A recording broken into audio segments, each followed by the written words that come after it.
நான் தெலுங்கானா மாநிலத்தில்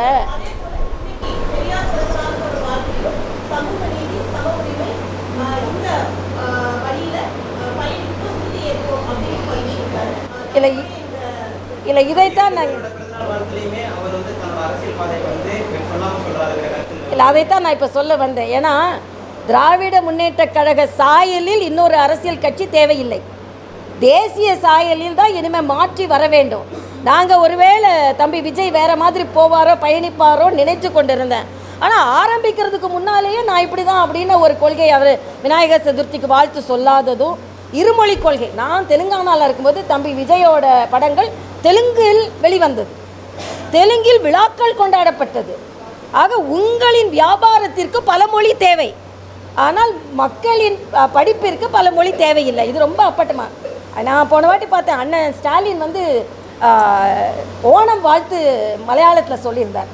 நான் கூட இது வந்து இருமொழி கொள்கைக்குள்ளே வருமா மும்மொழி கொள்கைக்குள்ளே வருமா அப்படின்னு எனக்கு தெரியலன்னு சொன்னேன்.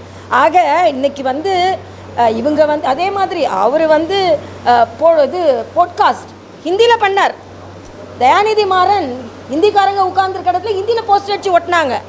நான் ஒரே ஒரு கேள்வி தான் கேட்குறேன், எத்தனை அரசியல்வாதிகள் குறிப்பாக தமிழக அமைச்சர்களின் பிள்ளைகள் சமச்சீர் கல்வி என்று சொல்லுகின்ற இருமொழி கொள்கை மட்டும் படிக்கிறீர்கள்?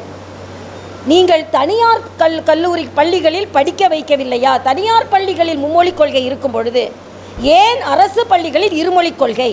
நீங்கள் பார்த்தீங்கன்னா புதுச்சேரியில் எல்லா பள்ளிகளையும் சிபிஎஸ்சி ஆக்கியிருக்கோம்.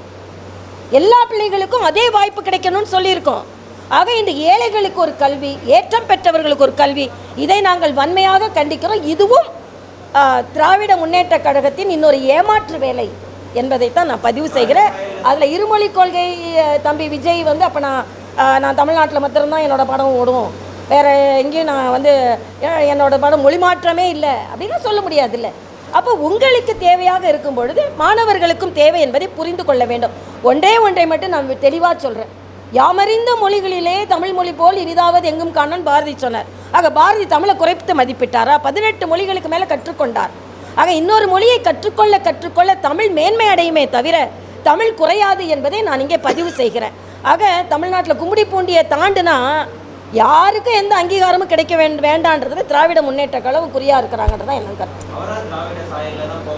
அப்படிதான் தெரியுது. ஏன் போவார்னு என்ன, அவர் தான் சாயலை சாயமாக பூசிக்கொண்டார் இப்போவே. அதுக்கப்புறமா தான் சாயம் வெளுக்குதா இல்லைன்னா வேறு சாயத்தை பூசிக்கிறாரா என்பது எங்களுக்கு தான் தெரியும். மேக்கப் இப்போவே எப்படி எடுபடும்? 2 பேரும் விடுவாங்களா? திராவிட முன்னேற்ற கழகம் விடுவாங்களா நான் கேட்குறேன். சினிமாயே திரைப்படத்தையே திரையிட விட மாட்டேறாங்க, ஒரு மாநாட்டை நடத்த விட மாட்டேன்றாங்க. அதுக்கப்புறம் தேசியத்துக்கு கூட வந்தாலாவது ஓகே நம்மளாம் ஒரு பரந்த மனப்பான்மையோடு எடுத்து செல்வோன்னு இருக்கோம். திராவிட சாயத்தை பூசிட்டாருன்னா அப்புறம் அவ்வளவுதான். யார் இல்லை, நாங்கள் எங்கள் கட்சி தலைமையில் கூட்டணி அமைப்போம். எங்களை மத்திய தலைமை தான் கூட்டணியை பற்றி முடிவு செய்யும். 2026க்கு இன்னும் அதிக நாட்கள் இருக்கிறது. இன்னும் இது மாதிரி அண்ணன் திரும்ப இன்னொரு பல்ட்டி அடிக்க போகிறாரு, தம்பி விஜய் என்ன நிறத்தை மாற்ற போகிறாரு, இதெல்லாம் இன்னும் நிறைய நாள் இருக்குது. நிறைய விஷயங்கள், காலையில் ஒரு மாதிரி இருக்காங்க, சாயந்தரம் ஒரு மாதிரி இருக்காங்க, இரவு ஒரு மாதிரி இருக்காங்க. டாஸ்மாக் கடைக்கு பக்கத்தில் இல்லை, தனியாகவே தான் சொல்கிறாங்க அரசியல் கட்சி தலை. அதனால் எல்லாரும் எப்படி மாறுறாங்க, நிறம் மாறுகிறார்கள், உறவுகள் மாறுகிறது, இன்னும் நிறைய கூத்தை நம்ம பார்க்க தான் போகிறோம். 2026 வரைக்கும் நிறைய ட்ராமாக்களை பார்ப்போம். அப்போ நாங்கள் அமைதியாக இப்போ நாங்கள் 1 கோடி உறுப்பினர்களை சேர்த்து கொண்டு இருக்கோம்.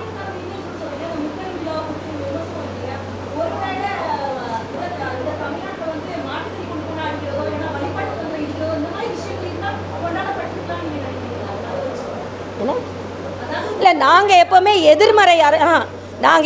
எதிர்மறை அரசியலில் எங்களுக்கு விருப்பம் கிடையாது. நேர்மறை அரசியலில் தான் எங்களுக்கு விருப்பம். ஆனால் நாங்கள் நேர்மறை அரசியல் தான் நாங்கள் செய்கிறோம். கட்சி ரீதியாக நாங்கள் நேர்மறை அரசியலை தான் செய்வோம்.